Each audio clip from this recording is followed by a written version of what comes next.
Hi guys, and welcome to Paradox Interactive here in the Paradox Tower of Doom. In Sweden, it slowly approaches autumn. I'm Jacob Munta, I'm the brand manager here at Paradox Interactive, and with me I have Marina from Colossal Order. Why don't you introduce yourself, Marina? Hi everybody, my name is Marina and I'm the CEO of Colossal Order. You may know the company from the awesome mass transit simulator games Cities in Motion and Cities in Motion 2. And we're gonna talk about our newest game Yes, today. We're gonna talk about Cities Skylines, which was announced, I think, almost exactly a month ago today. And this is the first time we stream this game and the first time we show actual gameplay outside of trailers for the public. So I hope you enjoy it. Why don't you kick off and show us where we start, Marina? Yeah, of course. City Skylines is a city building game. Yep. And the whole idea here is that you're gonna start in a map. And what we have now is this beautiful forest. Wonderful.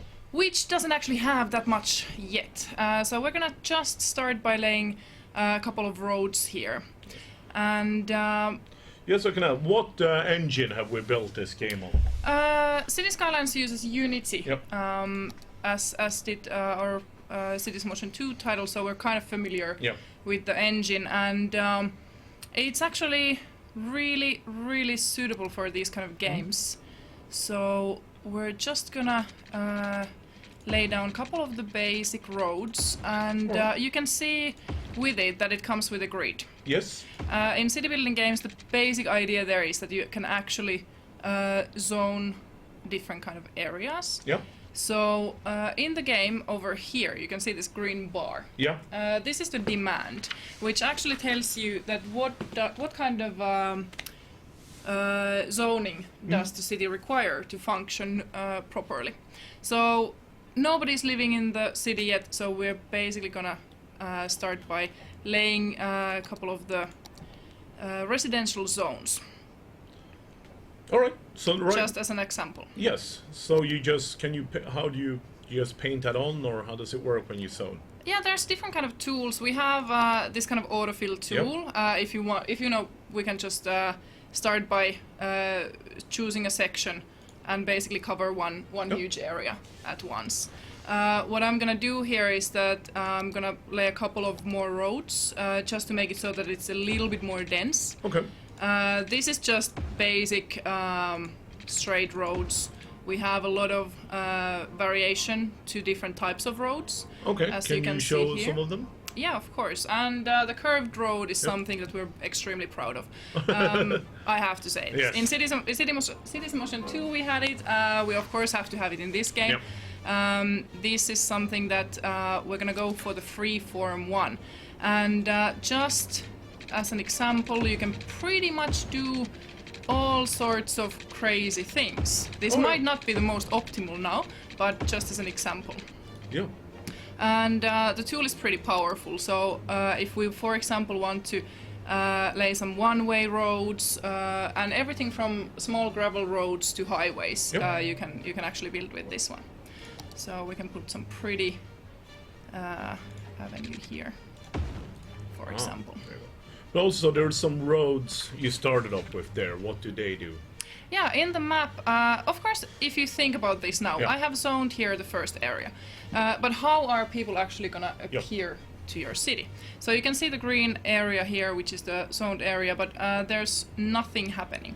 So what I'm gonna do now is I'm gonna connect the grid I have now just built to the highway, which is going across the map tile that I start with. All right. So now we slowly start to see if we just speed up the time a little bit, that there are actually people starting to move in. And please excuse the rather interesting popping up of the buildings, because we're still in alpha, so there's still a lot of things to be done.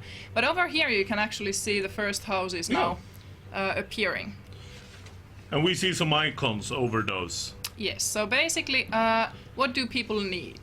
You can see in this info window, not enough electricity, not enough water. So the basic services that you have to set up for for the citizens in your city are those exactly.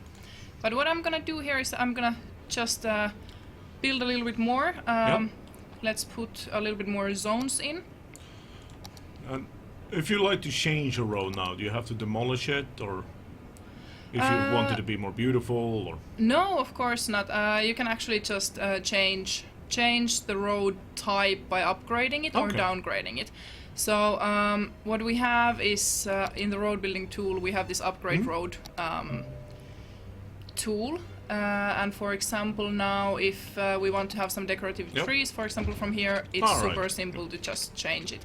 And this is something that if you have a huge city at some point, you might want to check how the traffic is going, maybe widen up the streets a little bit.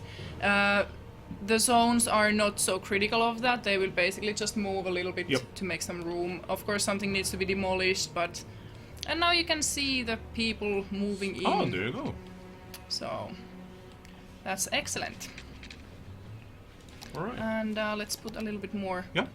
More of the zones, and with the different tools there, as I said, there's the autofill one. We also have this marquee. So, for example, over here on this amazing kind of curved. I don't even know what shape this is. Seriously, curved road. Yes.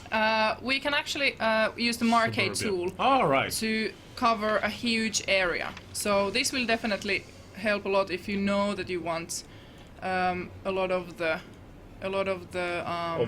one type of zoning. But now we can see it's changed a bit, because now they don't demand as much. Yeah, exactly. In the demand here you can see that industry and office ones are now requested, or then the commercial one. So of course the citizens in here require, if we go check it out, we have uneducated people living in here now. You can see it over here, and there's, for example, in this one there's 2 adults living. So they might want to get also workplaces and shopping opportunities. So we'll just zone a little bit of commercial area, for example, over here using the brush tool which we have. And this is just kind of, if you think proportionally, the demand doesn't give you exact amounts, because depending how big your city is, you basically just have to kind of figure out, and it's not super critical. If you zone too much area, people are just not gonna start building there. So and the zoning itself doesn't cost anything. Building roads does, but zoning doesn't. So you can just go about and try different kind of things. Of course, with the industry, if we think about, there's a highway here. Maybe we'll locate the industry along these lines closer to the highway, because of course they do create some noise and pollution and all that. So maybe this one is more suitable. Yeah, that might be nicer for everyone living there. Yeah, exactly. So these are the basic zoning tools you have in the city. Of course, as you progress, there will be high density residential zone, there will be high density commercial zone, as well as offices, but these require more educated people, so we're just gonna start small with the city here. So okay, these people have been now requesting for water and electricity, so how about we actually go to this beautiful river here?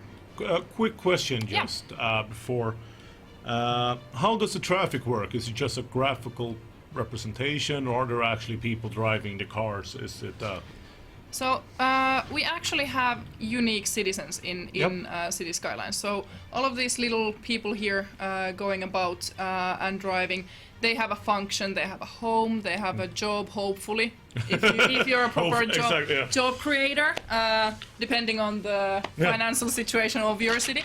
But the idea here is that all the citizens are unique. They are all visually represented, and it is important that you kind of cater to their needs. And we have this guide telling that okay, now it's really seriously time to give them some energy, and the icon here is actually the indication for that. So what we're gonna do is that we're gonna check the electricity here, and what we have is the advisor telling us a little bit like how to work the electricity, how to build it. And I don't know how you feel about this, but coal power plant might not be the best idea ever. It has a pollution factor, Yep. but we're gonna place it anyway. Yes. Could we lower the speed a little bit, just? I think Yeah, it's of running course, quite of course, quickly yeah. now for- So in here you can see with the time we have the pause, and then we have 3 different speeds. Yes. Good. Okay. Yeah. But we're gonna now place the coal power plant, Yes. and we're gonna actually put it here. In the middle of the residential In area. the middle Yes. of the residential, because that's exactly where people don't want it. As you can see, there's those little Yeah. puffs of pollution indicating to you that, okay, this might not have been the best idea. On the other hand, if we go to the people seem to actually enjoy having electricity, Yeah, on the even, other, even exactly. if it's, If it's dirty, polluting. yeah. But if we go to the info views, we can actually now see that the power plant has given electricity with the blue lines, and in the grid here Yeah. you can see that all of these residential and commercial houses now have electricity. Yes. But what you can see here is that these guys are still not on the blue. Yeah.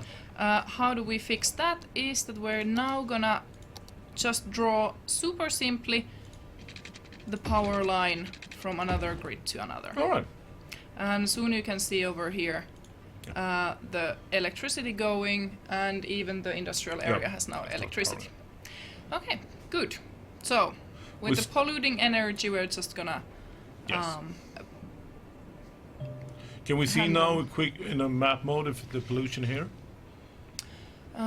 Yes, we All right. Yeah. can see that the polluting area here is the industrial area, Area. as well as the power Somewhat plant here. unfortunately placed power plant. Yeah, yes. yeah. But we can fix that a little bit later, because first thing we need to do is get the water Yeah. system running. And as I was explaining earlier, or mentioning, we have this river here. Yeah. And you can actually see the river flowing to a certain way. And we're gonna start by looking at the water and sewage system. Over here we have a water pumping station. And we're gonna take it, and every time when you go to a certain tool, it will give you this info view to help you build a certain kind of system. And now we see the small little arrows or triangle thingies in the water. What does that show us? Yeah, so these are basically arrows telling which way the river is flowing, because in certain maps you might actually end up having a lake Yeah.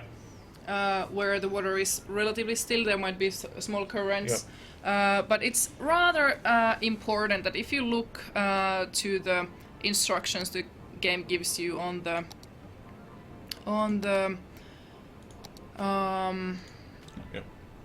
we'll just go over here, which is now buggy. Once again, this is alpha. Yeah, exactly. I love when this happens. Yeah. You know, it's like, yeah, we should have it here. Yes. We should have it here. Okay, but the basic idea is that if you think about placing the pumping station, and then you have a drain pipe, Yeah. it's rather important to know where do you place them. So we're gonna put the pumping station over here, to the edge of the edge of our map here, and we're gonna put the drain pipe a little bit further away. Right. And the reason that is? Well, I mean, think about a city where people will have to